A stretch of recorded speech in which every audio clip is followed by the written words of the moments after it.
थोड़ा सा न्याय शास्त्र का अभ्यास करने की कोशिश कर रहे हैं। सुबह हमने इसकी भूमिका बनाई, हालांकि अभी उसी में बहुत बातें हैं। भूमिका में ही कितनी न्याय शास्त्र का क्या महत्व है, कहाँ से निकला, क्या बातें, तो वो तो सब अभी बहुत विस्तार है। पर सुबह जो कहा उसे थोड़ा कहा, बहुत जानना। और ऐसे करके अब हम अपने थोड़े मूल ग्रंथ पर कुछ बातें भी, समय कम है अपने पास में, तो कुछ शास्त्र में से भी कुछ बातें आपको पढ़कर सुनाएंगे तो ज्यादा अच्छा रहेगा। जो कुछ कहा वो सब बहुत महत्वपूर्ण था, आप सबके भी चित्त में घूमता रहा, हमारे भी चित्त में दिन भर घूमता रहा। बहुत अच्छा विषय था, उस पर थोड़ा सा गंभीरता से विचार करना। इतना जरूर है कि एक बहुत अच्छा श्लोक है, सतेन गुणिता आयाति सहस्रेण तु तिष्ठति, सहस्राणाम सहस्रेण प्रेत्य चेह च तिष्ठति। इस श्लोक का ये अर्थ है, बड़ा अच्छा श्लोक है। देखो, कुछ श्लोक कंठस्थ जरूर करो, कुछ लक्षण, कुछ परिभाषाएं। अब जैसे मैं तो भाई कभी कभी परीक्षा भी लेता हूँ, ऐसे लेता हूँ। अब जैसे मैं अभी 10 प्रश्न पूछूंगा आपसे, ऐसा मैं बहुत दफे अजय मैं पूछूंगा जैन किसे कहते हैं, मुझे परिभाषा बताओ, प्रामाणिक बताओ, आगम की बताओ। ऐसा नहीं जे फॉर ये फॉर ये, आई फॉर ये, ऐसे नहीं। कोई कविता की परिभाषा नहीं चलेगी कि जो छान के पानी पिएगा, दिन से खाना खाएगा, वो जैनी कहलाएगा। ये परिभाषा मुझे नहीं चाहिए, मुझे आगम चाहिए। अहिंसा की परिभाषा पूछूंगा जो आगम की हो। अनेकांत किसे कहते हैं, इसकी आगम की परिभाषा बताओ। स्यादवाद किसे कहते हैं, इसकी आगम। देखो ये मूल बातें हैं ना, हमको पता होना चाहिए ना। हमको चीजों का, आत्मा का लक्षण हमें आगम में से बताना चाहिए ना। शास्त्रों में लिखा है लक्षण कहाँ होते हैं। अभी हम लक्षण की बात पढ़ेंगे अभी शुरू में, कि प्रमाणमकलंकस्य पूज्यपादस्य लक्षणम धनंजय कवेर काव्यम रत्नत्रयमपश्चिमम। के प्रमाण व्यवस्था सबसे बढ़िया अकलंकाचार्य ने लिखी है, लक्षण शास्त्र सबसे बढ़िया पूज्यपाद आचार्य का है, और काव्य शास्त्र सबसे बढ़िया धनंजय कवि का है। अब मैं पूछूं, धनंजय कवि का नाम सुने हो, उनकी कृतियां पता है, वो कब हुए, ये सब। देखो मैं ये कहना चाहता हूँ, आप सबके प्रति मेरा कोई बहुत ही ज्यादा विशेष वात्सल्य है। मैं अमायन से मेरा क्या रिश्ता है आप सब जानते हो, और मैं किस लिए यहाँ आता हूँ, और मेरे को ये बिल्कुल अपना परिवार लगता है। और मैं बहुत, मेरे पास जो बेस्ट है वो मैं देने की विशुद्ध भावना से, मैं ये चाहता हूँ कि अपन ने जो चीज भावना बनाई है, हमारी भावना सफल भी हो। हम जिस भावना से इस मार्ग में आए हैं, तो मैं ये चाहता हूँ कि थोड़ा सा दिमाग पर जोर डाल के हम मेहनत करें। हम उपयोग को जितना ज्यादा इसमें लगाएंगे उतना ज्यादा हमें लाभ होने वाला है। हमको निरंतर 24 घंटे, और उपयोग तब टिकता है जब उसको थोड़ा सा परिश्रम दो, थोड़ी सी एक्सरसाइज दिमाग की कराओ ना। व्यस्त रहो, स्वस्थ रहो। इस पर कहानी लिखी है मैंने 3-4, अभी कहानी नहीं सुनाता, अभी नहीं, वो दूसरा ट्रैक पकड़ जाऊंगा मैं।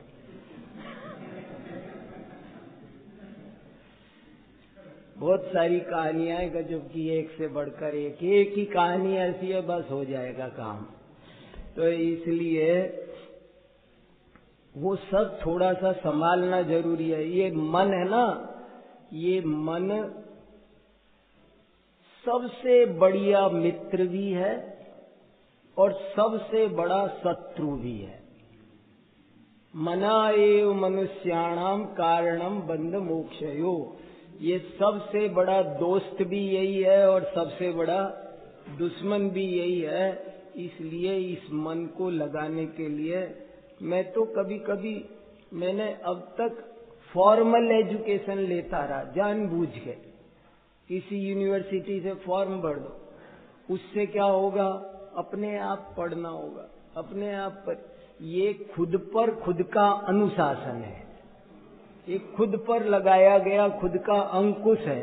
उस बहाने उनको पढ़ेंगे ना हम, मान लो कोर्स होगा कि 1 साल में ये चीज पढ़नी है, परीक्षा देनी है, ये बंधन नहीं है, ये बुरी चीज नहीं है, ये सब चीजें अच्छी चीजें हैं, अपने पर लगाए गए अंकुश हैं, इनसे बहुत फायदा होता है। तो इसलिए फॉर्मल एजुकेशन लेकर के कैसे भी मजबूत करके कुछ ना कुछ, एक श्लोक, 1 लक्षण, 5 लक्षण, 5 मीनिंग, शब्दों के बड़े गहरे गहरे मीनिंग है। अब आज बताए ना निर्यापक, अब निर्यापक शब्द का मीनिंग पता हो हमको, तब तो वो अर्थ निकल के आता जो पंडित जी साहब ने निकाला।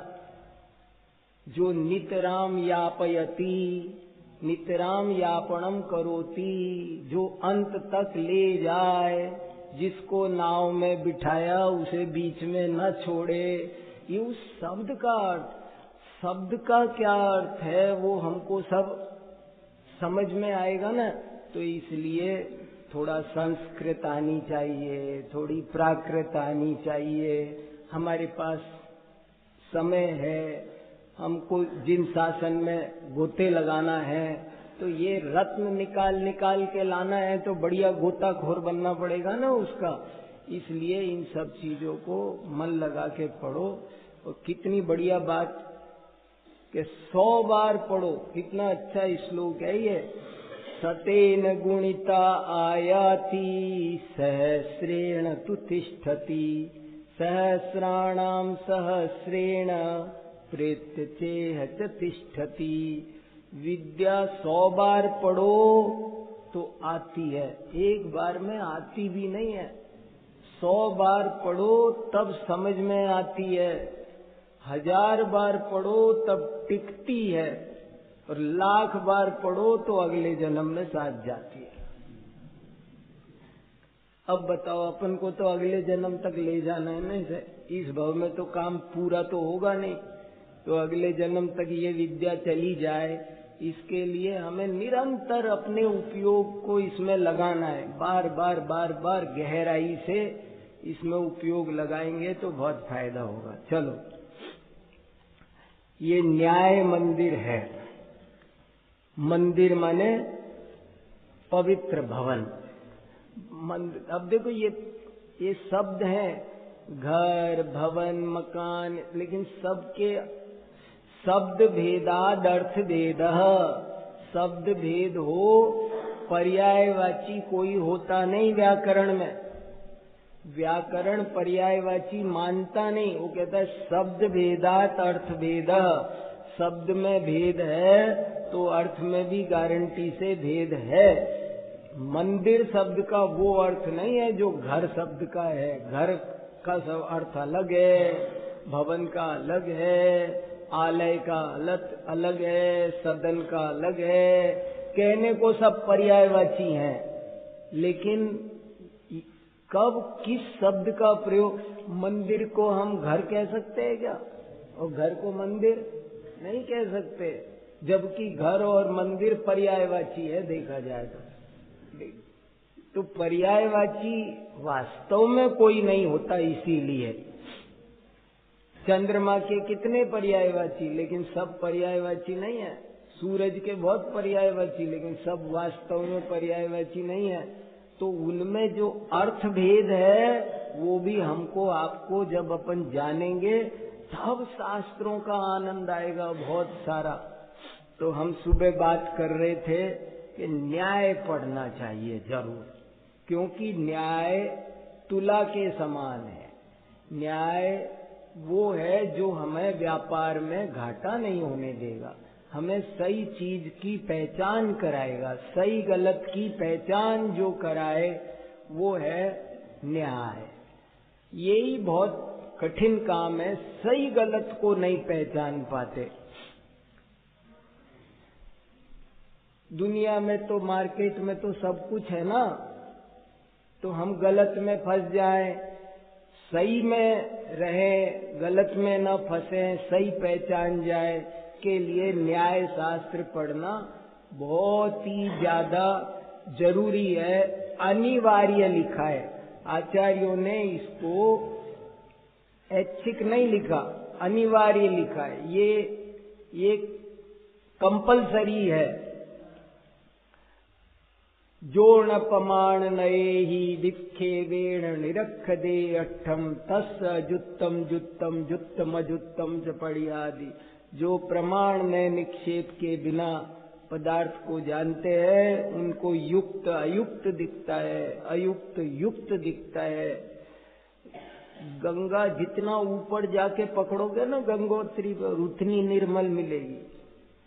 ऐसे ही जितना हो सके उतना प्राकृत, संस्कृत, इनके मूल ग्रंथों का गहरा स्वाध्याय करो, तब जाकर के उनकी सब चीजों की परिभाषाएं आना बहुत। जैन क्या तो आपको सही बोल सके, जिनस्य उपासक जैनः क जिनः जय दुर्जय दुर्घट कर्मा रातीन जयती इति जिनः। जिन किसे कहते हैं? इंद्रिय किसे कहते हैं? इंद्रस्य लिंगम इंद्रियम। इंद्र माने क्या? इंदतीति इंद्र। तस्माद समय किसे कहते हैं? समम एकत्वेन गच्छति जानाति च स समयः। ये सब परिभाषाएं, व्युत्पत्तियां सब लिख लो कॉपी में, इनको सबको याद कर लो। इनका सब आत्मा शब्द कैसे बना, अथ सातत्य गमने। हमको आपको पुरुषार्थ बहुत जरूर करना चाहिए। श्रमण संस्कृति के उपासक और फिर श्रम से डरेंगे तो कैसे काम चलेगा? श्रम करो।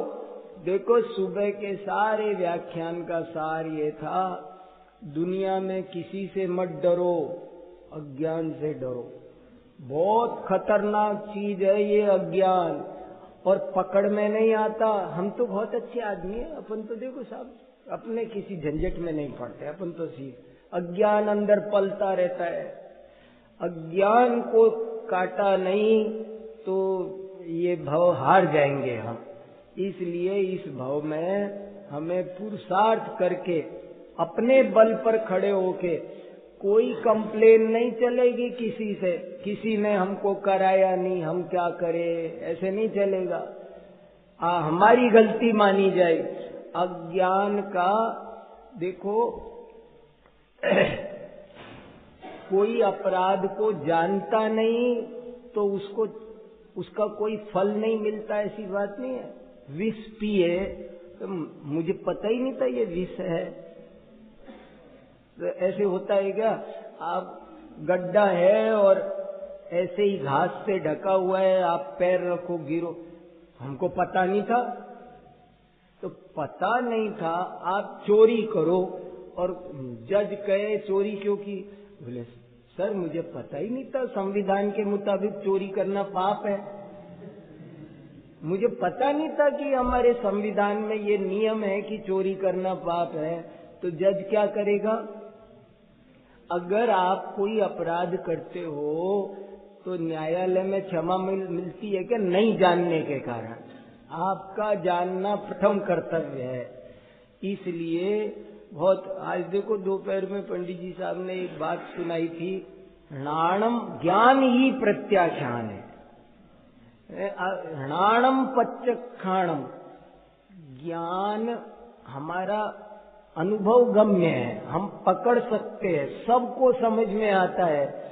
सारा पुरुषार्थ ज्ञान में होना है। शुद्धि तो तीनों गुणों में होनी है।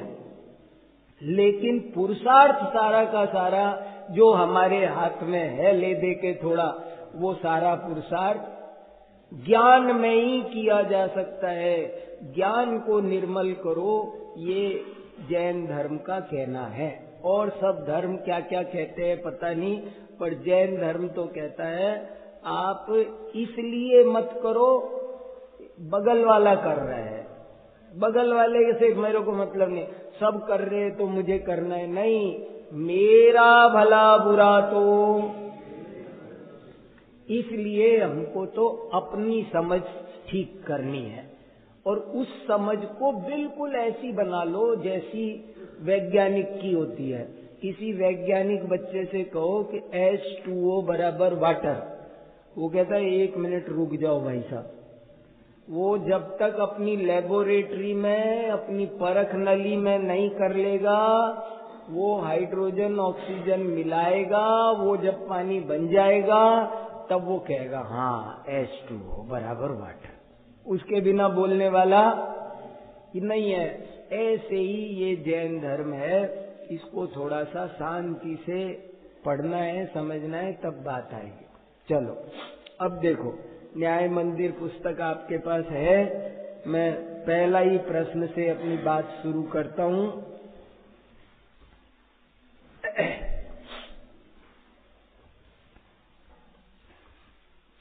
न्याय किसे कहते हैं? अब देखो, अब ये परिभाषा हमको पता होना चाहिए, न्याय किसे कहते हैं। और मैंने कितनी परिभाषाएं, देखो 7 परिभाषाएं नीचे दे रखी है, मूल आगम में से संदर्भ लगा के पेज नंबर सही, किस शास्त्र में किस पेज पर क्या लिखा है, सब लिखा है।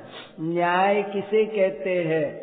जिसके द्वारा वस्तु स्वरूप का सम्यक ज्ञान हो, उसे न्याय कहते हैं। न्याय शब्द कैसे बना? संस्कृत पढ़ी है यहाँ कितने लोगों ने? हाथ खड़े करो तो एक बार थोड़ा तो पता चले। इधर तो 1-2 ही हाथ खड़े हो रहे, इधर भाई क्या बात है, संस्कृत कैसे नहीं पढ़ी भाई? हैं? थोड़ी तो संस्कृत पढ़ना जरूरी है भाई, संस्कृत आना तो जरूरी है, ऐसे कैसे बात बनेगी? अपने सारे, अपने जिनवाणी माता की भाषा है संस्कृत, प्राकृत, ये सब, तब तो सब, अब कोई भी शब्द पहले, कोई सबसे पहला नंबर है, कोई भी विषय समझने बैठो, उपवास, तो पहले उपवास का अर्थ तो समझना पड़ेगा ना। कोई भी विषय लो, अनेकांत, तो अनेकांत शब्द का अर्थ तो खोलना पड़ेगा ना। प्राइवेट डिप्लोमा होता है, घर बैठे हो जाएगा, कर लो, घर बैठे, यहीं बैठे बैठे हो जाएगा। संस्कृत IAS इनको पढ़ाते हैं, वो लोग पढ़ाते हैं, संस्कृत सीख जाओ बैठे बैठे, हफ्ते में 1 दिन पढ़ाते हैं वो, बस संस्कृत घर बैठे पढ़। तो संस्कृत आना जरूरी है। मूल ग्रंथों के अर्थ, तब शब्द की व्युत्पत्ति, न्याय संस्कृत में एक अय धातु है, एक धातु से हजारों शब्द बनते हैं, ये सांचा है। तो न्याय, न्याय कैसे बना? तो कहते हैं नी उपसर्ग लगाया, अय धातु से, नितराम ईयन्ते गम्यन्ते प्राप्यन्ते अर्था अनेन इति न्यायः, जिससे भली भांति पदार्थ को जाना जाए उसे न्याय कहते हैं। न्याय की ये परिभाषा आनी चाहिए ना सबको, हमको क्यों नहीं आती है? आनी ही चाहिए हमको। जिसके द्वारा वस्तु स्वरूप का सम्यक ज्ञान हो उसे न्याय कहते हैं। वस्तु स्वरूप का सम्यक ज्ञान प्रमाण और नय के द्वारा होता है, अतः न्याय को प्रमाण नय स्वरूप कहा गया है। प्रमाण नयात्मको न्याय। न्याय माने जो सही ज्ञान कराए उस विधि को न्याय कहते हैं। और वो विधि क्या है? प्रमाण नय ही वो विधि है, और कोई दूसरी विधि नहीं है। इसलिए न्याय की परिभाषा बनी प्रमाण नयात्मको न्याय। एक होती है व्युत्पत्ति, एक होती है परिभाषा। पहले व्युत्पत्ति निकालते हैं, फिर परिभाषा करते हैं। ऐसे करके थोड़ा थोड़ा लगाओ, परिश्रम करो तो सब चीजें आएगी, देखो, है कि नहीं। और ये बहुत अच्छा प्रश्न है। प्रमाण और नय का विवेचन किस पद्धति से होता है? प्रमाण और नय का विवेचन क्रमशः उद्देश्य, लक्षण, निर्देश और परीक्षा द्वारा होता है। और इन सब के नीचे देखो, अब जैसे ये यहाँ पर 3 लिखा है ना ऊपर ही ऊपर, तो यहाँ नीचे लिखा है प्रमाण नय विवेचनम उद्देश्य लक्षण परीक्षा द्वारेण क्रियते। नीचे रेफरेंस लगा हुआ है। ये सब चीजें अब हमको तो जबान पर रहती है। ये सब पता रहना चाहिए कि क्या है। इसमें मन लगाओगे तो बहुत इतना उपयोग निर्मल रहेगा। दुर्ध्यान तो अपने आप नहीं होगा, कभी नहीं होगा। कोई बात ही इधर उधर मन भागने का ही नहीं, बिल्कुल। देखो, प्रमाण और नय का विवेचन किस पद्धति से होता है? प्रमाण और नय का विवेचन क्रमशः उद्देश्य, लक्षण, निर्देश और परीक्षा द्वारा होता है। कोई भी विषय समझना हो, समझाना हो, तो उसकी पद्धति क्या? उसकी पद्धति क्या? उसकी पद्धति है पहले उद्देश्य, फिर लक्षण निर्देश, फिर परीक्षा। आपसे कहा कि यहाँ गोष्ठी होगी, सबको बोलना है, तो सबसे पहले आपको ये बोलना पड़ेगा ना, मेरा विषय ये है। आप ये नहीं बोलो बात शुरू कर दो तो नहीं बात बनेगी। पहले नंबर पर आपको अपना विषय का शीर्षक बोलना है। उद्देश्य, उद्देश्य माने देखो, ये उद्देश्य नहीं है, वो उद्देश्य नहीं है कि आप यहाँ किस उद्देश्य से नहीं आए हो। ये तो उद्देश्य, उद्देश्य माने कहना, उद्देश्य माने कहना। उद्दिष्ट आहार का त्याग, उद्दिष्ट आहार का त्याग मतलब कहकर भोजन नहीं करते। उद्दिष्ट आहार का मतलब कहेंगे नहीं। तो ये वो उद्देश्य नहीं है, ये है उद्देश्य। उद्देश्य माने कथन मात्रम उद्देश्य। दिस धातु है संस्कृत में, दिस माने कहना, और उसी से उद्देश्य, निर्देश, आदेश, उपदेश सब बने। संदेश क्या होता है? सब दिस माने कहना, सम उपसर्ग लगा दिया तो संदेश बन गया। सब चीजें ऐसे बनी है। उप लगाया तो उपदेश हो गया, आ लगाया तो आदेश हो गया। कैसे बनते हैं ये पकड़ो इनको शब्दों को। एक शब्द पकड़ने से लाखों शब्द पकड़ में आ जाते हैं। ये लाभ है संस्कृत को, व्युत्पत्ति को सीखने से। तो प्रमाण और नय का विवेचन करना हो तो पहले नंबर उद्देश्य, दूसरे नंबर पर लक्षण।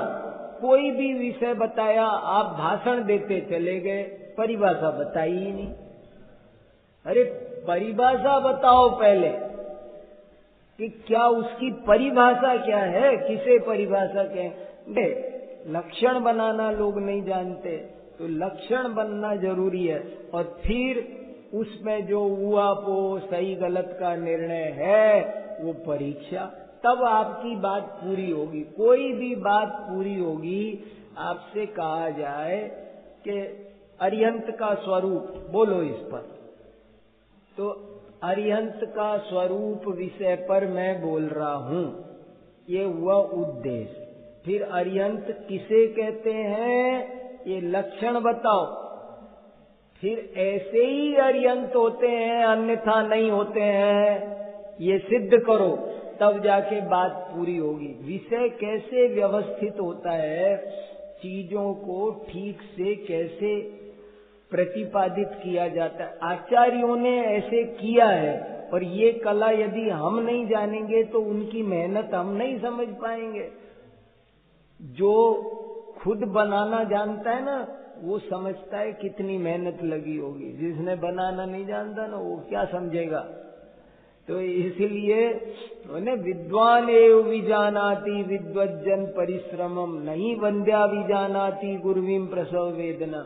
विद्वान, वो आचार्यों ने जो बात कही है वो कितनी कुशलता से, कैसे एक एक मात्रा लगा करके वो अपन समझेंगे, तब अपन समझ पाएंगे, नहीं तो नहीं समझ पाएंगे। तो देखो, जिस वस्तु का विवेचन करना हो उसका नाम मात्र कथन करना ही उद्देश्य है।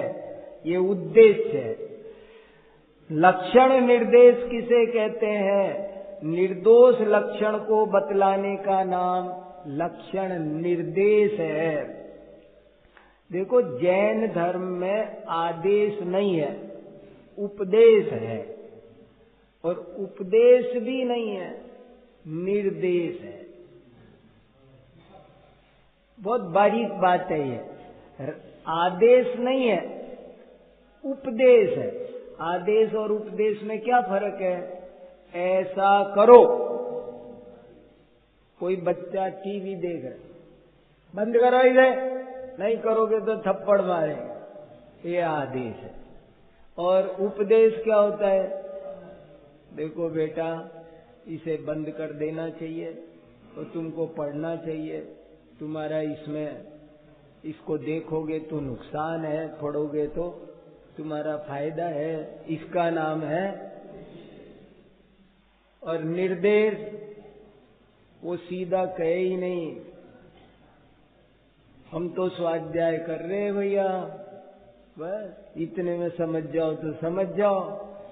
तो आचार्य तो निर्देश करते, जीव जीवम दव्वम निदिठम, निर्देश किया, आदेश भी नहीं दिया। आदेश देने में कितना भी बढ़िया काम कराओ, अंतराय का बंद होता है। ज्ञानी आदेश नहीं देते, ज्ञानी उपदेश देते हैं।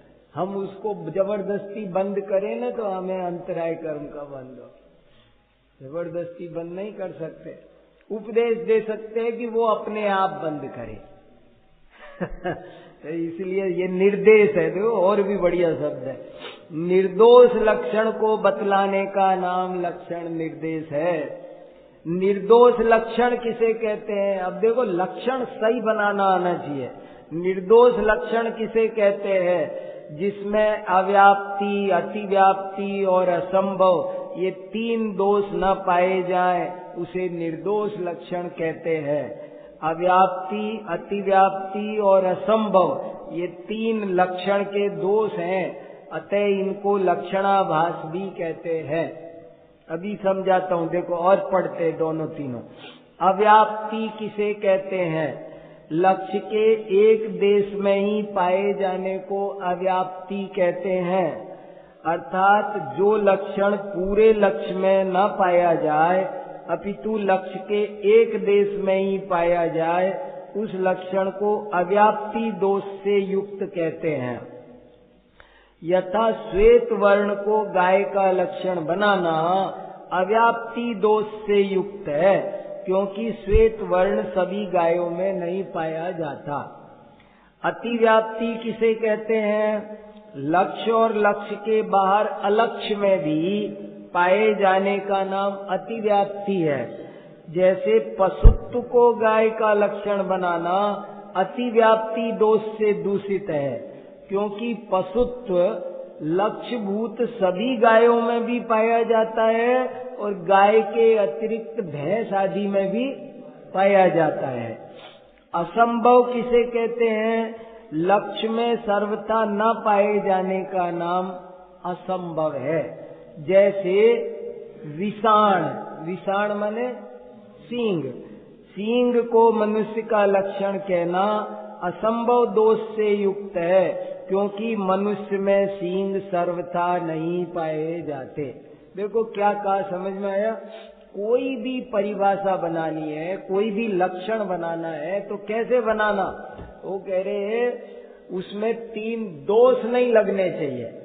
अव्याप्ति, अतिव्याप्ति, असंभव, तीन दोष होते हैं, कोई भी परिभाषा बनाना बच्चों का खेल नहीं है।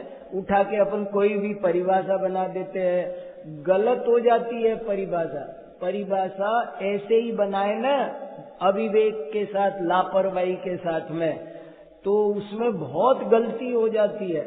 और वे गलतियां 3 तरह की होती है।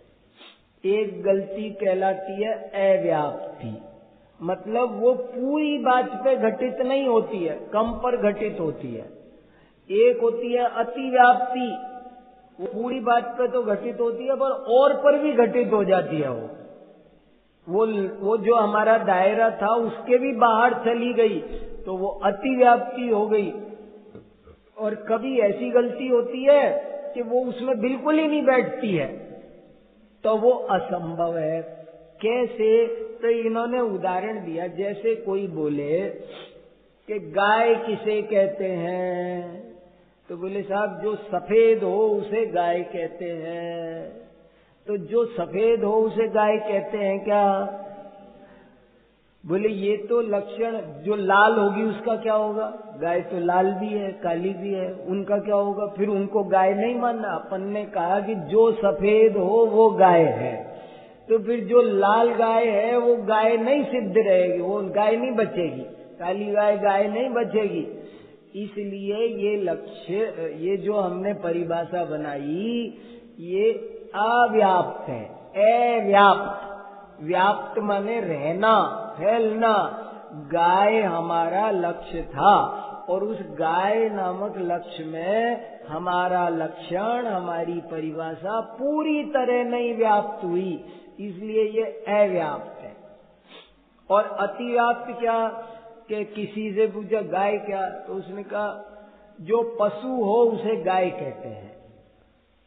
तो जो पशु हो उसे गाय कहते हैं, तो भैंस भी पशु है, गधे घोड़े भी पशु हैं, फिर वे भी गाय हो जाएंगे, क्योंकि पशु तो वो भी है। तो गाय गाय तो काली गाय भी आ गई, लाल गाय भी आ गई, गाय गाय तो सब आ गई। मगर सफेद कहने में क्या था? गाय भी सब नहीं आई। लेकिन अब पशु कहा तो गाय तो सब आ गई, एक भी गाय नहीं छूटी, सब गाय आ गई। लेकिन गाय के अलावा भी दूसरे पशु भी उसमें आ गए, इसलिए ये अतिव्याप्ति हो गया, ये अतिक्रमण कर दिया। ये जो अपना दायरा था उसका अतिक्रमण कर दिया, इसलिए इस परिभाषा को बोलेंगे अतिव्याप्ति दोष से दूषित। इसमें अतिव्याप्ति सही परिभाषा नहीं, इसमें अतिव्याप्ति दोष आ गया। और किसी से पूछा मनुष्य किसे कहते हैं, तो बोले जिसके सिर पर सींग हो उसे मनुष्य कहते हैं। तो क्या हुआ? असंभव, क्योंकि सींग किसी भी मनुष्य के सिर पर होते नहीं है। ऐसी परिभाषाएं बहुत ऊटपटांग हम आप बनाते रहते हैं। विद्यार्थी किसे कहते हैं, तो चर्चा चली ना दोपहर भी, विद्यार्थी किसे अब कोई कहे कि जिसके हाथ में किताब कॉपी हो उसे विद्यार्थी कहते हैं। अब ये परिभाषा सब विद्यार्थियों पे घटित होती, जिसके पास में है वो तो विद्यार्थी है, लेकिन कुछ विद्यार्थी ऐसे भी हैं कि जिनके पास में अभी हाथ में किताब कॉपी नहीं है, मगर है तो वे भी विद्यार्थी। तो वो अव्याप्ति हो गया, वो परिभाषा सही नहीं। पहले किसी भी विषय को समझना है तो पहले निर्दोष परिभाषा बनाओ, तब जाके बात बनेगी। कोई भी परिभाषा ऐसे ही नहीं बना सकते। अभी किसी ने परिभाषा बताई केवल ज्ञान किसे कहते हैं, तो बोले जो 3 लोक 3 काल को जाने उसे केवल ज्ञान कहते हैं। तो बोले ये तो गलत हो गई। 3 लोक 3 काल बोला, आलोक तो छूट गया। आचार्यों की परिभाषा कहाँ है, वो क्यों छोड़ी तुमने? जब उन्होंने कहा सर्वद्रव्य पर्यायेषु केवलस्य, सकल द्रव्य के गुण अनंत पर जाए, अनंता जाने के काल, ये है परिभाषा।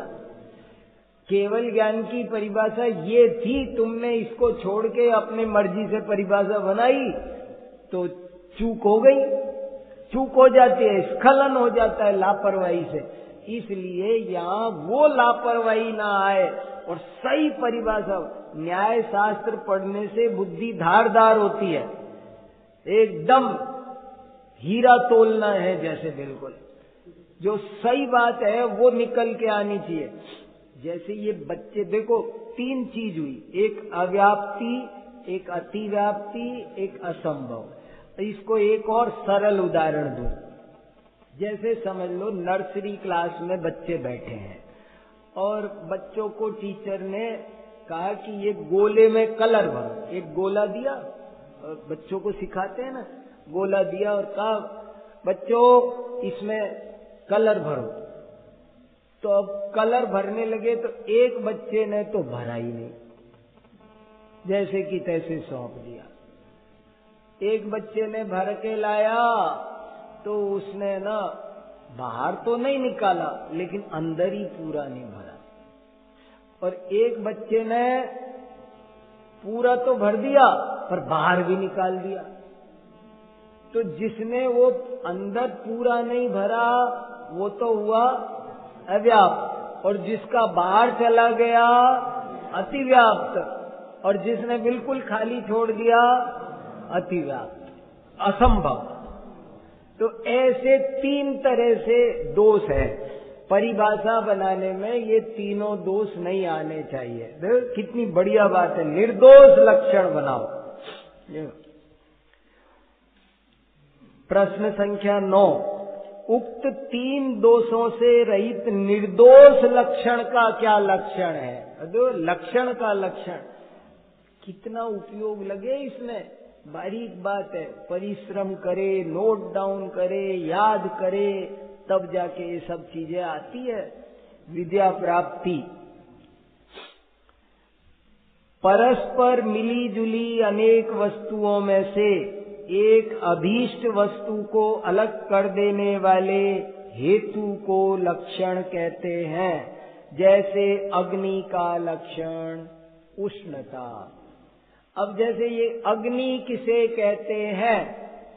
जो उष्ण हो उसे अग्नि कहते हैं। ये परिभाषा निर्दोष है, इसमें न अव्याप्ति। अब देखो आपको चारों उदाहरण याद रखने हैं। अव्याप्ति का क्या? गाय सफेद है। अतिव्याप्ति का क्या? जो पशु हो उसे गाय कहते हैं। असंभव का क्या? कि गाय के सींग है, तो मनुष्य के सींग है। और इसका क्या निर्दोष लक्षण? क्या निर्दोष लक्षण? ये कि अग्नि वो है जो उष्ण है, उष्णता अग्नि का लक्षण है। लक्षण कितने प्रकार के होते हैं? लक्षण दो प्रकार के होते हैं, आत्मभूत लक्षण और अनात्मभूत लक्षण। आत्मभूत लक्षण किसे कहते हैं? जो लक्षण वस्तु के स्वरूप में सम्मिलित हो उसे आत्मभूत लक्षण कहते हैं। जैसे अग्नि का लक्षण उष्णता। अनात्मभूत लक्षण किसे कहते हैं? जो लक्षण वस्तु के स्वरूप में सम्मिलित न हो उसे अनात्मभूत लक्षण कहते हैं। जैसे देवदत्त का लक्षण दंड। जैसे किसी को कह देते हैं ना, वो टोपी वाला, वो लाठी वाला, वो चश्मे वाला। तो ये टोपी, लाठी, ये सब क्या है? ये अनात्मभूत लक्षण। जो वस्तु के स्वरूप में शामिल न हो, उससे अलग हो सकती हो, वो चिन्ह वो अनात्मभूत। और जो उसके स्वरूप में शामिल हो वो आत्मभूत। ऐसे दो तरह के हैं, आत्मभूत लक्षण, अनात्मभूत लक्षण। और देखो आगे, लक्षण ज्ञान की क्या आवश्यकता है? लक्षण ज्ञान के द्वारा ही परस्पर मिलित वस्तुओं में से एक अभीष्ट वस्तु का समीचीन ज्ञान हो सकता है, अन्यथा नहीं। यह जीव अनादि काल से समीचीन लक्षण ज्ञान के अभाव में ही स्व पर के एकत्व के अध्यास के कारण अनंत दुख उठा रहा है। देखो, और इसका रेफरेंस मैंने समय सार में से निकाल के दिया। देखो, लक्षण जानना क्यों जरूरी है? लक्षण नहीं जानेंगे तो भेद विज्ञान नहीं कर सकते। भेद विज्ञान करने के लिए दोनों का लक्षण जानना जरूरी है। शरीर और आत्मा भिन्न भिन्न है, दोनों के लक्षण से ही भिन्न करेंगे। ज्ञान और राग भिन्न भिन्न है, उनके लक्षण से ही भिन्न भिन्न करेंगे। अगर लक्षण नहीं जाना तो कितनी बारीक बात है। एक समय की पर्याय में ज्ञान धारा भी आ रही है और राग धारा भी आ रही है, लेकिन ज्ञान धारा में और राग धारा में लक्षण भेद है। वो दुख रूप है, दुख का दुख फलवृत्ति है, बिल्कुल विपरीत स्वभाव के है। और ये अलग है, ज्ञान अलग है, राग अलग है। एक बूंद चाशनी में मीठापन भी है और गर्माहट भी है, लेकिन जो गर्माहट है वो चीनी की नहीं है, वो अग्नि की है। और जितना मीठापन है वो चीनी का है। तो जो मीठी है, मीठे लक्षण से पहचाने जाने वाली चीज चीनी है, और जो उष्णता लक्षण से पहचाने जाने वाली चीज है वो अग्नि है। भेद ज्ञान कर लेता है जीव। तो लक्षण ज्ञान, देखो, न्याय शास्त्र का पहला पाठ है लक्षण ज्ञान, और लक्षण ज्ञान के बिना भेद विज्ञान नहीं हो सकता। एक नीति वाक्यामृत ग्रंथ है सोमदेव आचार्य का, 1100 साल पुराना। उसमें एक लिखा वाक्य सूत्र लिखे हैं, छोटे छोटे, बहुत अच्छा सूत्र, बढ़िया, बहुत पढ़ने लायक, स्वाध्याय करने लायक ग्रंथ है। किसी ने स्वाध्याय किया है नीति वाक्यामृत का? यहाँ कभी नीति वाक्यामृत का स्वाध्याय को? बहुत बढ़िया बहन जी ने स्वाध्याय। नीति वाक्यामृत, उसमें लिखा आन्वीक्षिक अध्यात्म विषय। आन्वीक्षिकी माने न्याय विद्या। न्याय विद्या का नाम, एक अपर नाम आन्वीक्षिकी विद्या है, और ये अध्यात्म विद्या है। ये अध्यात्म के काम आती है, भेद विज्ञान के काम आती है। ये इसका काम ही भेद विज्ञान कराना है। न्याय शास्त्र क्यों पढ़ना? दूध का दूध, पानी का पानी, सही गलत में भेद ज्ञान करो, स्व पर में, सुख दुख में, इष्ट अनिष्ट में, सब में भेद करने के लिए तो न्याय है। तो भेद ज्ञान कराना न्याय विद्या का मुख्य प्रयोजन है।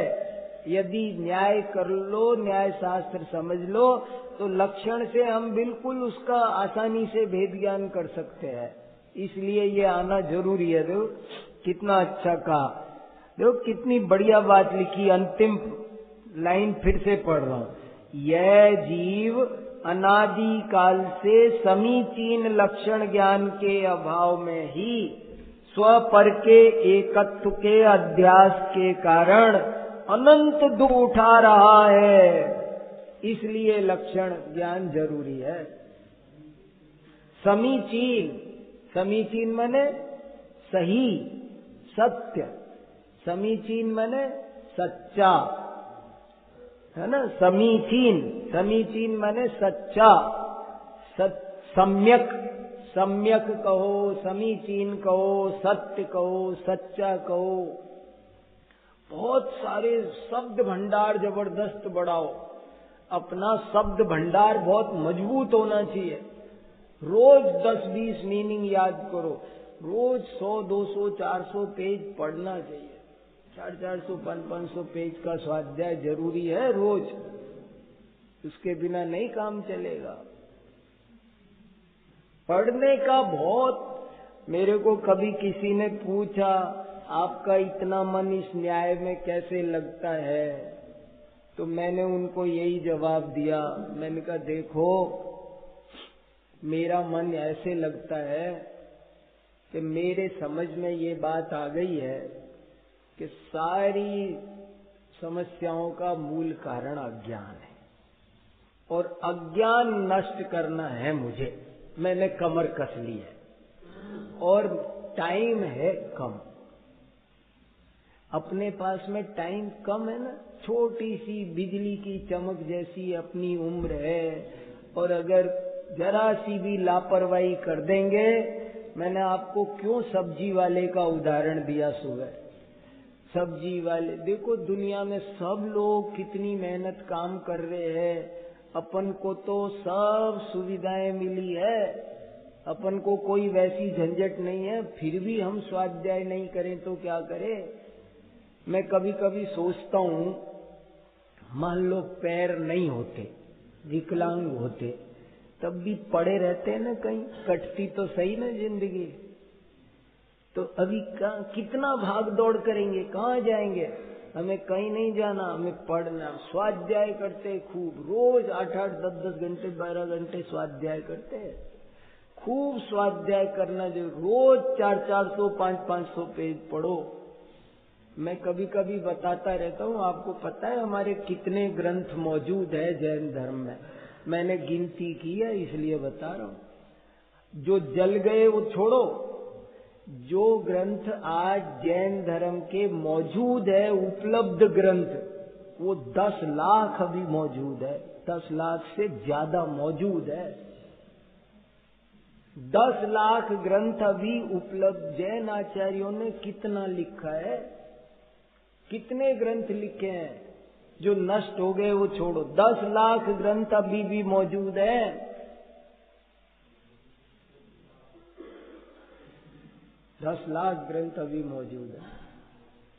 गिनती लिखवा सकता हूं मैं, लिखो फटाफट फटाफट, इतने ग्रंथ मौजूद है। खूब स्वाध्याय करो, एक ही काम होना चाहिए। मुझे एक चीज बहुत बढ़िया मेरे दिमाग में बनी रहती है हमेशा, गांधी जी के गुरु जी को जानते हो, श्रीमद रायचंद्र, उनकी एक घटना मुझे बहुत प्रभावित कर गई। उनसे किसी ने पूछा कि आपका ये शरीर ऐसा हड्डी हड्डी निकल रही है, ऐसे कैसे हो रहे हो आप, ये क्या हो रहा है। तो उन्होंने उत्तर दिया कि देखो भाई, मेरे पास 2 बगीचे हैं और पानी इतना सही है कि मैं एक बगीचे को हरा भरा रख सकता हूँ, 2 के लायक पानी मेरे पास नहीं है। तो मैंने पिछले जन्मों में मेरा सारा पानी इस शरीर रूपी बगीचे को ही दिया और मेरा आत्मा रूपी बगीचा कई जन्मों से सूखा पड़ा है। इसलिए मैंने इस जन्म में तय किया कि अब की बार तो सारा पानी आत्मा रूपी बगीचे में देना है। सो मेरा सारा पानी वहां जा रहा है। ये शरीर रूपी बगीचा एक जन्म के लिए सूख रहा है तो सूख जान दो। सब बहुत मेहनत करते हैं, सैनिक कितनी मेहनत करते हैं सब, तो अपने को पढ़ना बहुत, अज्ञान से डरो बस। अपन 3 घंटे परीक्षा हो रही हो, ये सोचो। मैं कभी कभी अपने से ही सवाल करता रहता हूँ। मान लो मैं परीक्षा दे रहा हूँ, एमए की परीक्षा चल रही है, 3 घंटे का पेपर है, अब आधा घंटा बचा है और बहुत सारे सवाल है। अब अगर कोई इस वक्त कोई डिस्टर्ब करे तो होगे डिस्टर्ब, कोई कुछ कह दे, कोई कुछ आपसे कह दे, ओए मोटू राम, कोई आपको चिढ़ाए, ओए मोटू राम, तो आप हो सकता है आपको मोटू राम सुनना पसंद न हो, लेकिन अभी आप सुनोगे कि नहीं शांति से, कि अगर मैं इसका मोटू राम नहीं सुनूंगा मैं हमेशा के लिए फेल हो। उस वक्त आपको कोई चिंता है? आप पानी पीने जाओगे, लघुशंका जाओगे, कहीं नहीं जाओगे। ऐसे ही समझ लो, ये बिजली की चमक जैसा अपना जीवन है और मूल मुद्दे का काम है तत्व ज्ञान। तत्व ज्ञान छत्र चूड़ामणि में लिखा है, तत्व ज्ञान विहीनानाम दुख में वही शाश्वतम। तत्व ज्ञान रहित जीवों को दुख ही दुख है। तत्व ज्ञान विहीनानाम दुख में वही शाश्वतम। और भी लिखा तुरंत, तत्व ज्ञानम ही जीवानाम लोकद्वैसावहम। पॉजिटिव नेगेटिव दोनों लिखा। तत्व ज्ञान उभय लोक सुख देता है। तत्व ज्ञानम ही जीवानाम लोकद्वय सुखावहम। ये लोक परलोक दोनों में सुख देने वाली कोई चीज है तो वो तत्व ज्ञान है। ये ज्ञान कर लेंगे निर्मल तो बात समझ में आ जाएगी। जो चीज जैसी है वैसी समझ में आ जाए तो दुख नहीं है। और जो चीज जैसी है, कोई अग्नि को बर्फ जाने, बर्फ को अग्नि जाने, तो वो आकुल व्याकुल हो गई। जो पानी नहीं है, लिखा ना आत्मख्याति टीका में, अज्ञान से ही जीव मृग तृष्णा के कारण रेत में पानी समझ करके मर जाता है हिरण। अज्ञान के कारण ही रस्सी को सर्प जान के दुखी होता है। तो अज्ञान सबसे खतरनाक चीज है और वो स्वाध्याय से मोह का क्षय होगा। तो उन्होंने कहा तम्मा सत्थम समझिदव्वम। इस मोह का नाश करना है तो कोई उपाय नहीं है। आगम अभ्यास, आगम अभ्यास, स्वाध्याय करो, खूब करो और उसको अच्छे से करो। जो जो उसका तरीका बताया सब, वाचना, प्रक्षना, अनुप्रेक्षा, उसको नोट करना, परीक्षा करना, तब जाके ये शब्द कितने अच्छे से हो गया ना समय। ये वाला और करके देखते हैं। देखो इसको जरा सा परीक्षा किसे कहते हैं? 3 सोपान थे ना, तीनों पूर्ण कर लेते हैं। एक उद्देश्य, एक लक्षण निर्देश और एक परीक्षा। परीक्षा किसे कहते हैं? परस्पर विरुद्ध अनेक युक्तियों की प्रबलता एवं दुर्बलता का निर्धारण करने के लिए सावधानी पूर्वक जो विचार किया जाता है उसे परीक्षा कहते हैं। परीक्षा का क्या महत्व है? सत्य और असत्य अर्थ का निश्चय परीक्षा के द्वारा ही संभव है, उसके बिना नहीं। परीक्षा रहित व्यक्ति को सत्य भी असत्य और असत्य भी सत्य की तरह प्रतीत होता है। परीक्षा के द्वारा शीघ्र ही सत्य असत्य का विवेक हो जाता है। अतः परीक्षा के द्वारा ही अर्थ का ग्रहण करना चाहिए। लोक में भी परीक्षा का बहुत महत्व माना जाता है। तो ये 3 चीज बहुत जरूरी है। पहला उद्देश्य, दूसरा लक्षण निर्देश और तीसरा परीक्षा। इस तरीके से किसी विषय को समझो, प्रॉपर तरीका उसका होना चाहिए।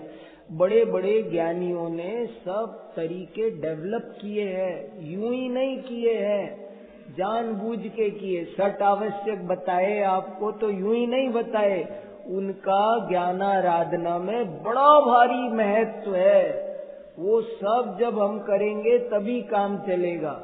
वाचनम श्रवणम भक्त्या स्मरणम प्रच्छनम पुनः लेखनम पाठनम चापि षट्कर्माणि दिने दिने। ये 6 काम करने से बहुत उपयोग, तत्व ज्ञान निर्मल होता है। दूसरे के लिए नहीं, अपने लिए करो। ये छोटी सी गुड़िया ने भी किया, बताया होमवर्क को। गुड़िया बोल रही थी, छोटी सी बच्ची बैठी थी यहाँ, अभी कहाँ चली गई।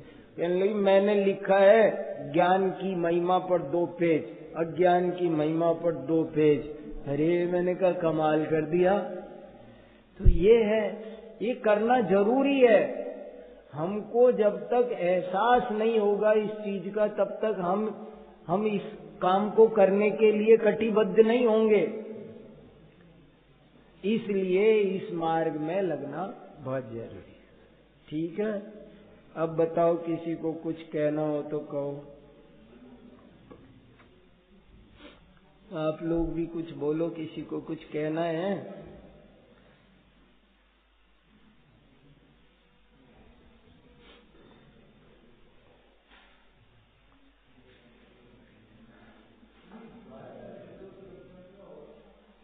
शासनादि मत्तु लिखा है, इसलिए नहीं बताया कि वो आपको कठिन पड़ जाता है, इसलिए उसे छोड़ दिया।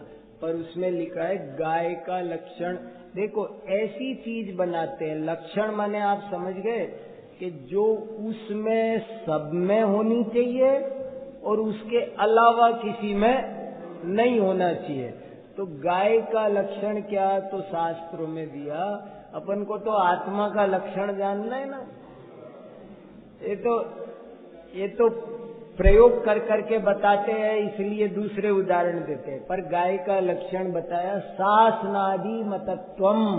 शासन माने गाय के गले में यहाँ पर ये जो एक लटकी हुई चमड़ी होती है वो गाय के ही होती है स्पेशल, वो दूसरे में नहीं होती है, इसलिए उसको गाय का लक्षण बताया। शासना बोलते हैं उसको शास्त्रीय भाषा में। ये देखो यहाँ पर कोई भी चीज बताई जाती है तो फिर उसको हमें, जैसे मान लो संशय किसे कहते हैं, तो आपको समझाया जाएगा ये रस्सी है, या जैसे मिथ्या ज्ञान तीन तरह का होता है, संशय, विपर्य, अनध्यवसाय। तो कैसे, तो बोले देखो ये रस्सी है या सांप, ये हुआ संशय, और थी तो रस्सी, समझ लिया सांप ही है, ये हो गया विपर्य। और होगा कुछ, हमें क्या कर, चलो आगे, ये हो गया अनध्यवसाय। अब ये तो रस्सी पर घटाया, लेकिन अब इसे हमें सिद्धांत में, तत्व ज्ञान में भी घटा घटा कर देखना चाहिए। जैसे स्वर्ग नरक है कि नहीं, नरक है कि नहीं, स्वर्ग है कि नहीं, पता नहीं है कि नहीं, ये क्या हुआ, संशय। अरे कुछ नहीं होते, सब यही है स्वर्ग नरक। स्वर्ग नरक किसने देखे, स्वर्ग नरक होते ही नहीं भैया, सब कहने की बातें, होते होते कुछ नहीं है। ऐसा जो मानता है वो क्या है, विपर्य। और अनध्यवसाय क्या हुआ कि अपने को क्या करना, छोड़ो, तुम अपना काम करो, अपने को इस बारे में नहीं सोचना, होंगे तो होंगे, नहीं होंगे तो नहीं होंगे, अपने को सोचना ही नहीं। इसका नाम है अनद्य। ऐसे ही समझो, मैं शरीर हूं कि आत्मा, ये क्या हुआ, संशय। मैं शरीर हूं कि आत्मा, ये संशय। मैं शरीरी हूं, आत्मा कुछ होता नहीं है, ये हो गया विपर्य। और एक, अरे तुमको क्या करना, ये क्वेश्चन क्यों लेके बैठे हो, चलो जाओ दुकान जाओ, खाना खाओ, काम करो अपने काम से काम, इस बारे में क्यों माथा मार रहे हो, क्या है, ये हो गया अनध्यवसाय। तो पहले समझाया रस्सी पर रस्सी पर ही समझ के नहीं रह जाना, उसे हमें तत्व व्यवस्था पर लगाना, अपनी आत्मा पर लगाना, ऐसे सब चीज लक्षण समझाए गाय के हिसाब से, पर गाय पे लगा के नहीं बैठ जाना, आत्मा पर लगाना। हाँ भाई साहब, हाँ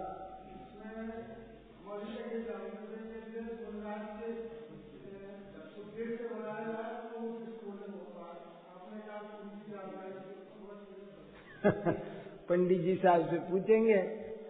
देखो हमने 2-3 विद्वानों से चर्चा की, उद्दिष्ट शब्द का यहाँ आ गया ना था, कथन मात्र मुद्देश, कथन परिभाषा है शास्त्र में, कथन मात्र मुद्देश, जो कहना है वो उद्देश्य है। और उद्देश्य से रक्षाबंधन पर 700 मुनि महाराज थे, उनको क्या क्या, तो सबने सेवई बनाई थी ना, खीर बनाई थी। श्रावक तो मुनि महाराज को कोई रोग होगा, मान लो मुझे पता चला महाराज जी को कोई औषध देनी है, उनके लिए ही तो औषध बनाऊंगा, मैं थोड़ी वो औषध खाऊंगा। श्रावक अपने अनुराग वश मुनिराज के लिए कुछ कुछ करते हैं, ये श्रावकों का अनुराग है। प्रधानता उसकी भी नहीं होनी चाहिए। मुनिराज को पता चले तो हो सकता है ना ले, मुनिराज का राग इतना मंद है, मगर जो उद्दिष्ट त्याग का जो अभिप्राय और मीनिंग है यहाँ वो साफ साफ है। मुनिराज नहीं बोलेंगे कि आज मेरी तबीयत खराब है, तुम रोटी मत बनाना, खिचड़ी बनाना, वो नहीं बोलेंगे। श्रावक सोच सकता है कि महाराज जी की तबीयत खराब है और आज महाराज जी को पक्का खाना नहीं देना, आज थोड़ा खिचड़ी देना। श्रावक सोच सकता है, श्रावक वैसे भाव कर सकता। मुनिराज कहे तो वो कहते चाहते नहीं, वो कहे तो दोष है। उद्दिष्ट कथन मात्रम उद्देश्य, उद्देश्य शब्द अलग है, उद्देश्य शब्द अलग है, मीनिंग अलग अलग है। नहीं देखो ना, 700 मुनि महाराज को हुआ था ना, क्या क्या हुआ था। तो ग्रामवासियों ने, वो भैया वहां सबके गले रुंधे हुए थे, तो गले खोलने के लिए कुछ किया ना। तो श्रावक तो मुनिराज को उनके अनुकूल करने की भावना करता ही है। सर्दी है, गर्मी है, कैसी उनके शरीर की प्रकृति है महाराज की पता चले तो श्रावक वैसा करेगा। अध्यास, अध्यास माने भ्रम, अध्यास एकत्व का अध्यास, एकत्व का अध्यास माने एकत्व का भ्रम। ठीक है, कौन सी कहानी की?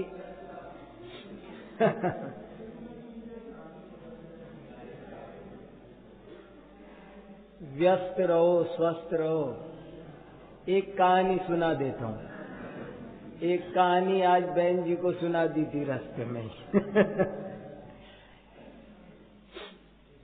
बहुत देखो, हमारे आगम में बहुत कहानियां लिखी है, बेशुमार कहानियां लिखी है। एक संस्कृत के बहुत बड़े विद्वान हुए हैं, बलदेव उपाध्याय। ऐसा कोई संस्कृत का स्टूडेंट नहीं होगा जिसने बलदेव उपाध्याय की किताबें नहीं पढ़ी हो। और उन्होंने एक संस्कृत साहित्य का इतिहास लिखा है। उस संस्कृत साहित्य का इतिहास में पेज नंबर 8 पर ऐसा लिखा है, संसार में जितनी भी कहानियां हैं सब जैन आचार्यों की देन है। पंचतंत्र और हितोपदेश भी जैन आचार्यों की रचना है, ऐसे लिखा है। मतलब इतनी भारी कहानी साहित्य आगम में हमारे 2000 वर्ष पुरानी कहानियां भारतीय ज्ञानपीठ से छपी है। और एक कहानी की किताब छपी है 50 भागों में, 50 भागों में एक भाग समय साठ जैसा है, वो 50 भाग छपी है हमारी लाइब्रेरी में है। जैन कहानियां छोटे छोटे अक्षरों में है, बहुत रिसर्च बुक है, रेफरेंस बुक। तो कहानियां, बहुत कहानियां विशाल, एक एक कहानी से जैन आचार्यों ने 5 दाने की कहानी सुनाता हूं ना मैं आपको, 5 दाने की, उम्र वाली, ये सब कहानियां बड़ी वैज्ञानिक है। ऐसे ही एक कहानी आई है मन को व्यस्त रखने की कहानी। अभी जो कहा ना, मन ही सबसे बड़ा मित्र है और मन ही सबसे बड़ा शत्रु है। तो इसकी एक कहानी आई कि एक किसान था और वो बहुत कमेरा था। कमेरा जान गए? काम करने वाला, वो काम ही काम करता था, फुर्सत नहीं थी, 1 मिनट फुर्सत नहीं थी, खूब काम करता था वो। लेकिन उसमें ये क्वालिटी थी कि कितना भी काम आए वो 15 मिनट पूजा धर्म ध्यान जरूर करता था। कितनी भी बड़ी मुसीबत आ जाए, कुछ भी छूट जाए, लेकिन अपनी पूजा धर्म ध्यान छोड़ता नहीं था, वो जरूर करता था। कितने भी बड़े बड़े दिक्कतें आई मगर उसने अपनी पूजा नहीं छोड़ी। कुछ हो, पूजा जरूर होगी 15 मिनट। तो एक दिन कोई देवता प्रसन्न हो गया उस पर, और कहने लगा मैं तुम्हारी इस पूजा के प्रति जो निष्ठा है उससे प्रसन्न हूं, तुम कोई वरदान मांगो। तो उसने कहा मुझे कुछ नहीं चाहिए, आप पधारे इसके लिए धन्यवाद, पर कुछ नहीं चाहिए। तो अरे हम प्रकट हुए देने के लिए और तुम मना कर रहे हो। तो बहुत आग्रह किया उस देवता ने, कुछ ले हो कुछ ले हो। तो उसने कहा देखो एक बात सुनो, मैं कहूंगा आप तो दे दोगे, आपका क्या जाता है, मैं कहूंगा आप दे दोगे, लेकिन मुझे भोगने का टाइम नहीं है। मैंने आपसे कहा कि सोफा दे दो, 50,000 का सोफा दे दो, आप दे दोगे 1 मिनट में, मगर बैठने की फुर्सत तो मुझे निकालनी पड़ेगी, वो मेरे पास नहीं है। मुझे कुछ नहीं चाहिए, मुझे कुछ नहीं चाहिए, मेरे पास टाइम नहीं है। मैं बड़ी मुश्किल से पूजा के लिए 15 मिनट मैंने फिक्स कर रखे हैं, तो मैं वो करता हूं और मुझे कुछ नहीं चाहिए। बिल्कुल साफ मना कर दिया। आखिरकार वो देवता हाथ जोड़ने लगा, ऐसा आदमी मैं पहली बार देखा। कहने लगा कि देखो मुझे खुश करने के लिए ले लो, और मैं फिर है ना, मैं आपको कुछ ना कुछ तो दे के ही जाऊंगा, पर कुछ भी ऊट पटांग चीज दे जाऊंगा। इससे बढ़िया है आप ही कुछ बता दो ना जो थोड़ा आपके भी काम आ जाए। मैं दे के तो जाऊंगा, आज मैं कुछ ना कुछ दे जाऊंगा, मेरी खुशी के लिए ले लो आप। तो वो कहने लगा देखो तुम्हें कुछ देना है ना, तो मेरे पास काम बहुत है, तुम मुझे एक अच्छा सा कार्यकर्ता दे सकते हो तो दे जाओ, एक सहयोगी चाहिए मुझे, बढ़िया सा कार्यकर्ता दे दो। तो उसने कहा तथास्तु, और एक अच्छा सा कार्यकर्ता उसको दे दिया। बोले तुमको जो भी काम हो ना अभी इसे बता देना, ये सब काम कर देगा। तो उसने उससे कहा कार्यकर्ता से कि जाओ खेत के चारों ओर बाड़ लगा के आओ। तो वो 2 मिनट में है ना, वो 2 मिनट में बाड़ लगा के आ गया। क्यों? क्योंकि वो तो राक्षस था।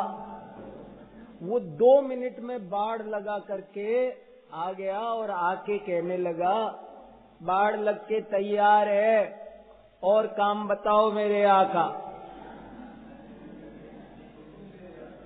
और हुक्म दो, जल्दी मुझे और काम बताओ, नहीं तो मैं तुम्हें खा जाऊंगा। खा जाऊंगा सुन के वो डर गया, ये क्या तमीज नहीं है इसमें, ऐसे बोलता है मेरा कार्यकर्ता होकर। तो कहा खेत में सिंचाई होती रहती है, तो चारों कोनों पर 4 कुएं खोद के आओ। तो वो गया, वो तो भूत राक्षस, उसको क्या, उसने है ना फटाफट घंटे भर में 4 कुएं खोद खाद के आ गया। आपका काम तैयार है मेरे आका, और काम बताओ, नहीं तो मैं आपको। अरे चारों का जो बताए वो फटाक से सारा काम चुटकी बजाते करके आ जाए। जब वो काम करके आ जाता तो ये परेशान होता कि अब इतना काम कहाँ से लाऊं भाई, मुझे क्या पता था इतना काम ये कर देगा। ऐसे ये महीनों के काम, सालों के काम घंटे भर में कर करके आ जाता है। तो वो परेशान हो गया उसकी तो, और ये खा जाऊंगा और बोलता है ऊपर से। तो उसने कहा, उसको बोला कि देखो अमेरिका जाओ और रत्नों की खान में जाओ, और 1 बोरी नीलम, 1 बोरी पन्ना, 1 बोरी पुखराज, एक ये लेके आओ। उसको थोड़ा दूर भेजा अमेरिका, ये तुम वहां जाओ और ये 1-1 बोरी रत्नों की लेके आओ। अब वो गया और पीछे से वो किसान है ना ध्यान करने बैठा फिर से, और उसने अपने उस वन देवता को याद किया जिसको उसने पहले बिन बुलाया नहीं था, बिन बुलाए आया था, जो दे के गया था। अब उसको याद किया तो वो प्रकट हुआ, और प्रकट होके कहने लगा कहो कैसे याद किया, आज कैसे याद किया आपने मुझे, मेरा कार्यकर्ता जो मैंने दिया था वो ठीक है कि नहीं है, काम वाम करता है ढंग से कि नहीं, आपका सही है कि नहीं, मैंने जो तुमको गिफ्ट दिया था वो डिफेक्टेड तो नहीं निकला, कुछ गड़बड़ तो नहीं है। तो वो कहने लगा, नहीं, आपने जो कार्यकर्ता दिया वो बिल्कुल A1 है, काम करने में कोई कमी नहीं है, बढ़िया क्वालिटी है, बढ़िया क्वांटिटी है, बढ़िया फ्रीक्वेंसी है, बहुत जल्दी करता है, सब काम में कोई कमी, कोई खराब काम नहीं करता है, बढ़िया काम करता है, जो कहो जैसा कहो जल्दी फटाफट करके आ जाए। लेकिन बोले क्या लेकिन? बोले लेकिन वो ये कहता रहता है बात बात पे, मैं तुम्हें खा जाऊंगा, अब मैं इतना काम कहाँ से लाऊं, थोड़ी देर फुर्सत अभी तो छोड़ूंगा उसको। तो बोले तुमने कहा था ना मेरे पास बहुत काम है, काम ही नहीं निपटते। तुम्ही ने तो कहा था कि मेरे पास बहुत काम है, मेरे काम ही नहीं निपटते, तो मैंने तुम्हें दे दिया, अब तुम निपटाओ तुम्हारे काम, कितने काम है। वो तो बोलेगा, वो खाली नहीं रह सकता, उसकी ये क्वालिटी है, वो खाली नहीं रह सकता, वो खाली रहेगा तो उपद्रव करेगा, खाली नहीं रह सकता वो। तो बोले वो तो ठीक, मगर मैं क्या करूं? अब सुनना, आप ध्यान देना, 2-3 मिनट की कहानी बड़ी जोरदार है। अब यहाँ बहुत खास बात छुपी हुई है। कहानी केवल मनोरंजन के लिए नहीं है, इसमें एक बहुत ऊंचा जीवन मूल्य भरा हुआ है।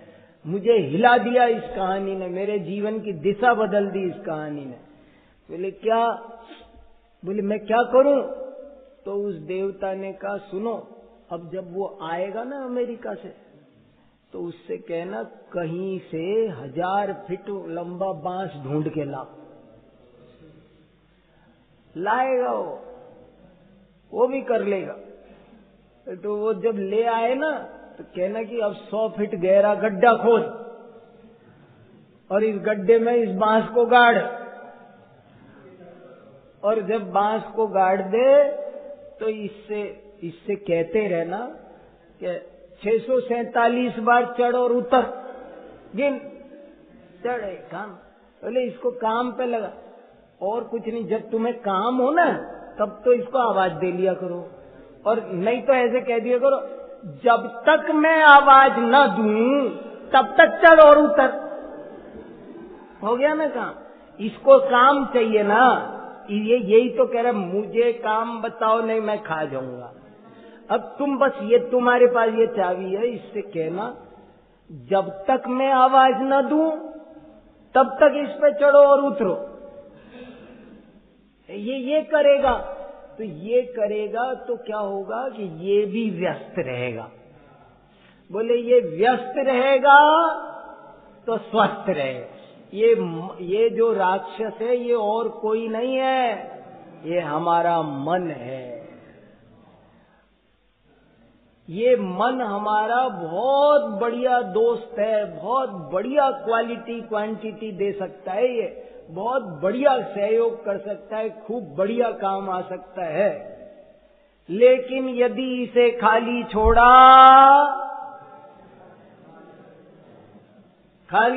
तो खा जाएगा। इसलिए खाली नहीं छोड़ना है, इसे लगाना है।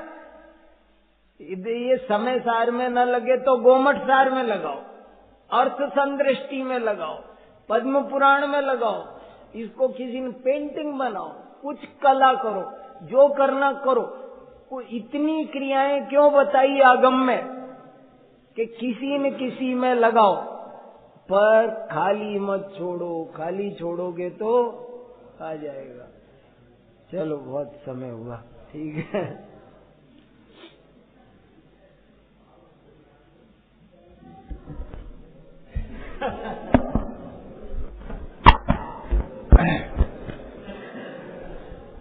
ज्ञान समान नान जगत में सुख को कारण, अमृत जन्म जरा मृत, धन समाज गजबाज राज तो काज न आवे, ज्ञान आपको रूप होए फिर अचल रहावे। सचमुच ज्ञान की ऐसी ही अद्भुत महिमा है। जिन्होंने सुबह का स्वाध्याय नहीं सुन पाया हो वो अवश्य मुझसे व्हाट्सएप पर ले लेना, बाकी लोगों को तो भेज दिया है मैंने। और जिनने सुन लिया है वो भी अनेक बार सुनना। मात्र छलारे की पंक्ति ही नहीं है कि ज्ञान समान नान जगत में सुख का कारण। सुबह के स्वाध्याय को आप बार बार सुनोगे तो अपने को भी भासित होगा कि हमें ज्ञानाभ्यास में पूरा जीवन समर्पित कर देने लायक है। देखो, शुरू में सैद्धांतिक पढ़ाई चल रही थी, थोड़ा सा कठिन पड़ रहा होगा, लेकिन कोई बात नहीं, थोड़ी सी मेहनत से आपने लौकिक में भी देखा होगा पूरे जीवन निराकुलता से कट जाता है ना। अच्छी पढ़ाई कर ली, अच्छी सर्विस कर ली, जीवन शांति से कट जाता है लोक व्यवहार में। ऐसे ही मोक्ष मार्ग में थोड़ा सा श्रमापन करते हैं तो एक जीवन जीने की कला मिलती है, वेद ज्ञान करने की कला मिलती है। इसलिए एक सुंदर अवसर अपने बीच आया है। आप सब तो उत्साह से जुड़े हैं। जो पढ़ाया गया उसका अभ्यास करना, जो सुबह प्रेरणा की गई थी वो होमवर्क करके सुबह आना है सबको। दिन में टाइम नहीं मिला हो, रात अपनी है।